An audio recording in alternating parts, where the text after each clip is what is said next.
Dahil sa kahirapan ng buhay sa Pinas, napadpad sa malayong bansa pero Pilipinas pa rin ang hinahanap-hanap ng puso at diwa.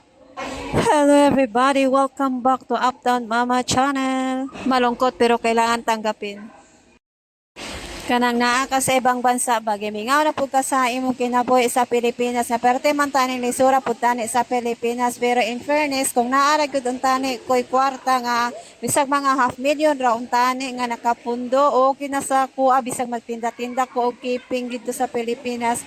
Proseso ang paggama og keeping pero pagbaligya dali kay mahurot, mahalinon kayo ang keeping. Kung makamingaw jud kaayo kami duwa sa akong mama gini ang gahimo gialalayan ko sa akong mama kay mao ginay negosyo sa akong mama sa una pang panahon ng mga bata kami. Kilala si mama sa tinaguri ang paggawa ng kiping o pagluluto ng kiping.